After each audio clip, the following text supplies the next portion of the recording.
So Dave Kranzler at investmentresearchdynamics.com, through an article he put on Silver Doctors, says on the home stretch to collapse.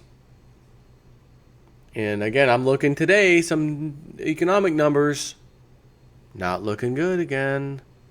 Not looking good. Someone sent me an email also through my Realist News site, and hey, look at this. It was a Wall Street Journal article, so I only got like a couple sentences, but it was basically like, oh, the economy, we thought it was good, now it's not looking good. Investors thought, now they're not so sure. Of course. The warning signs are out there, but very few look for them or want to see them. But it's a dynamic in which once you see it, you can't unsee it. I like that saying because it reminds me of the Matrix. Take the blue pill, you go back to sleep, none of this ever happened, etc. You take the red pill, and I show you how far this rabbit hole goes.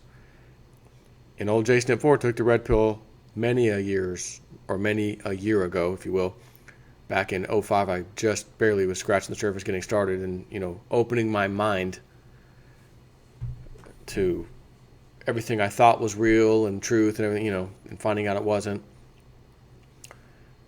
But like he says, once you see it, you can't unsee it. Once I saw the documentaries on 9/11 and those towers falling at free fall speed, which means there's nothing underneath them, which is not possible because they were supposed to pancake down, which each time it did that would slow the fall down. Thus, you could not have dropped a brick off the side of the building with pure air down there and it hit the ground in X amount of seconds, and the rest of the building happens to do the same thing, right?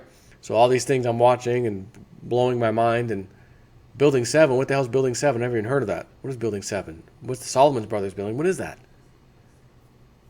Oh, and then I find the interview with the black guy, the maintenance man that worked there, and his story. He went there and nobody was there that morning. And he wondered why. This is the command center of New York City. Why is nobody here? A building just got hit, one of the towers. Calls his boss, oh, come down here in the corner of such and such street. We got a makeshift command center. This is the command center. It's been reinforced with $25 million years ago. Well, okay. Tried to go downstairs and the stairwell blew out. Explosion. World Trade Center 7. Okay. Anyways, that's when I was waking up. But as he says, you can't unsee it. I can never unsee those buildings falling, and 47-story building number 7 falling, also at free fall speed, also with a crack down the center like they do in Vegas when they do that charge down the middle so it implodes in the middle and falls down. And you can clearly see it. You know what I mean? I can't unsee the financial crimes. I can't unsee the fraud, the corruption of our government. I can't unsee the $20 trillion debt, which is now going to be $21 trillion because they passed this nonsense stopgap, or whatever the hell they're calling it, to get us to September now. And in it, nothing Trump wanted is in there. We're going to fund Planned Parenthood. That's going to keep going. Illegals, no problem. Border, not happening. Border wall, nope. There was even something about resettling 2,500 refugees in there, I think, I read today. What? Anyways, once you see it, you can't unsee it. And not only that, once you realize all this stuff, it's hard to go back to saying, well, I don't want to do it that way. I want to go back to my old self. Once you're awake, you're awake. You are never going back. And that's how I feel about myself. And I'm sure a lot of you, or else you wouldn't even be listening to me right now, which is a great thing because my numbers of subscribers jump every single day, which means I must be doing something right, and people agree, or it wouldn't be the case. Made 50 subscribers yesterday, new subscribers, and that includes some who, every day a few fall off or whatever. So the net gain, 50, day before 51, day before 32, day before 22, day before 38, day before 43, day before 50, etc. I'm proud of that. I'm glad I'm here laying it out every day, giving people something that they don't get on, television programming. What an interesting name. Television programming. So, you're probably begging me, Joe, shut your face. Tell us about the article. Okay. Dave Kranzler, a teacher I know, told me this morning that Colorado school districts are quietly cutting staff across all districts. The only reason this would be occurring is that the state is projecting a decline in tax revenues.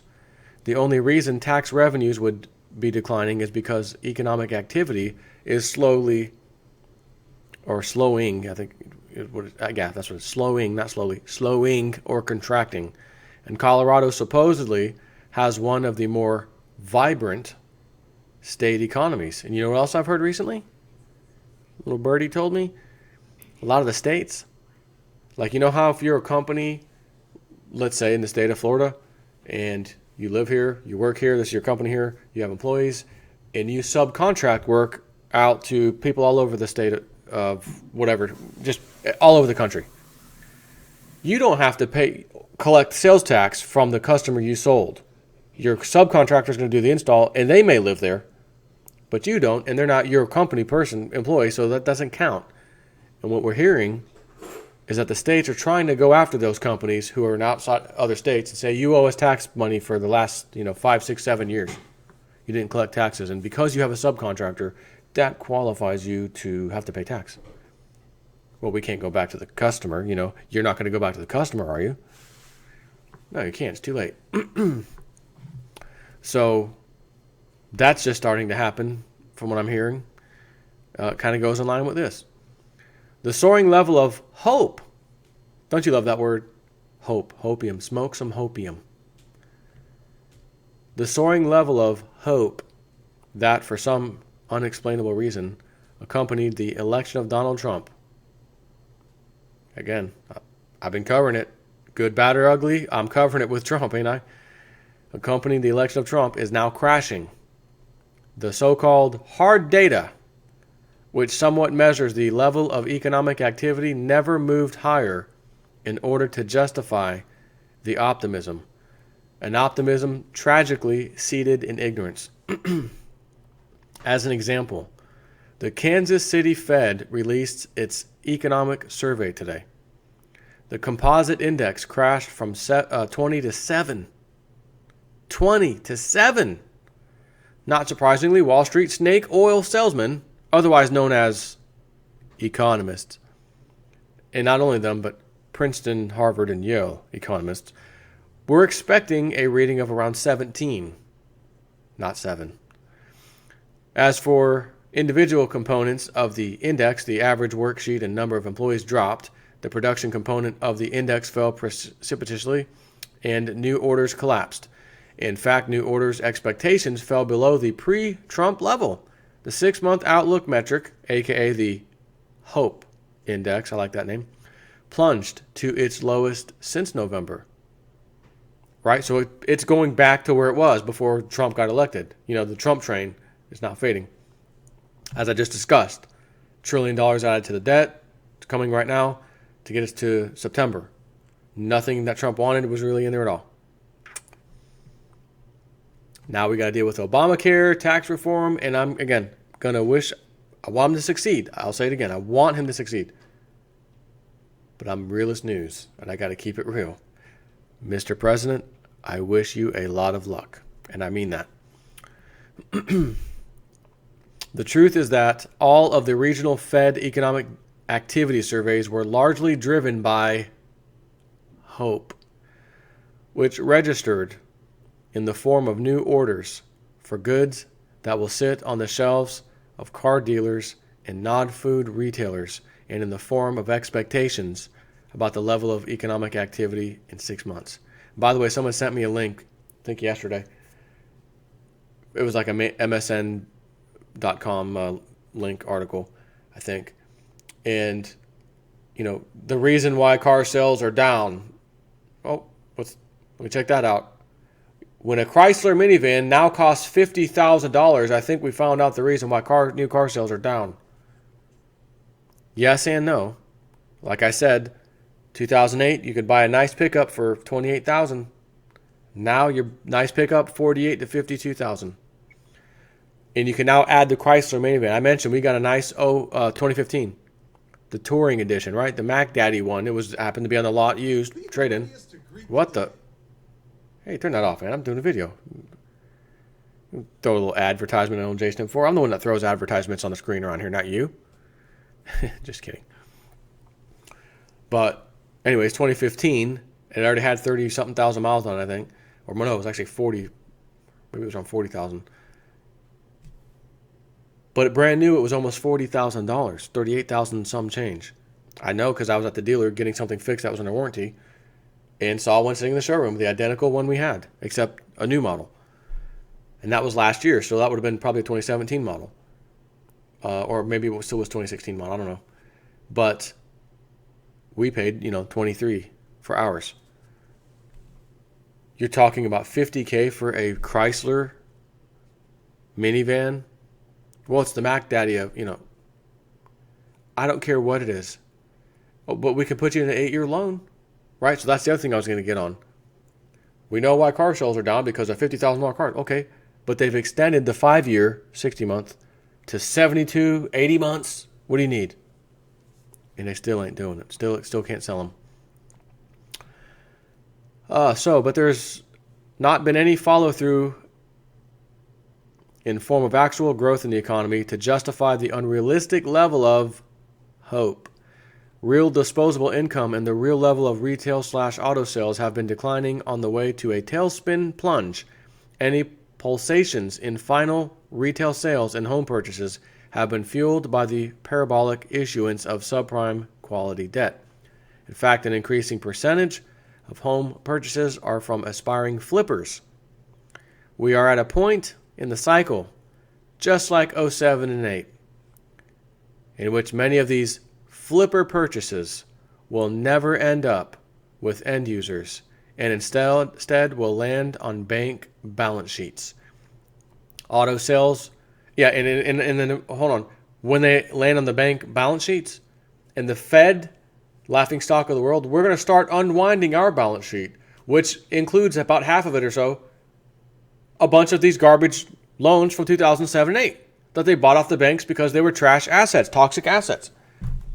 So, if this flipping thing is going to go the end same way, these banks are going to get stuck with a bunch of bad mortgages again. Who's then going to do what? Federal Reserve, help us. But our balance sheet's already $4.5 trillion at the Fed. What do you mean help you? Well, you are the banks, and we're all part of the same club. So, okay, let's take $4.5 trillion. Let's make it $10 trillion on the balance sheet. Who cares? Just a number. Just go with it. Auto sales through the end of March were down 10% since the beginning of 2017, resulting in the steepest decline in auto sales since 2009. New car inventory of some of the biggest auto dealers around Denver is spilling over into the giant parking lots at vacant malls as OEMs push overproduction onto the dealer network. Once the debt capacity of those still buying pickup trucks at record incentive pricing hits the wall, the auto industry will see a spectacular cliff dive. Did I mention? I know I did, but pretend I didn't. Did I mention I just got a 2015 fully electric Nissan Leaf? Cost me, 20 cents to go to work and back per day. It's a $30,000 car when new. It's 2 years old. 14,000 something miles on it, or maybe it's 14 or 15,000 miles. I got it for 10 grand. Out the door, fee, taxes, yada yada, 11. And it's going to get worse. That's a big 10-4. I told you a long time ago, you're going to have an opportunity to get fire sale deals when everyone else is just selling and I got to get money. Auto dealers, we have all the stock, all these lease cars that are coming in. The place that I bought this hybrid from, known as TampaHybrids.com, I think. That's all they do. Prius, Chevy Volt, Nissan Leaf, any of them. Off lease, they buy them all and then resell them. And they give you which they all come with, the little basic baby 110 volt 12 amp charger, which takes a while to charge that car if it's low, okay? Let me just tell you. I knew this, didn't matter. I've already ordered the 240 volt deal. I'm going to be installing that in my garage over the next 2 days when the thing actually comes in the mail, so I can get me a nice charging of epic proportions and not have to wait hours and hours. Should I need to go back out after driving a bunch that day, and not have to wait 10 or 12 hours or more for the thing to charge. So again, I knew this in advance, already did the research. Now I might have to let it sit for 2 hours and then go. Again, that's would be with excessive driving as far as I'm concerned. And we have the 2015 wife's Chrysler van that I could jump in at any time if I need to.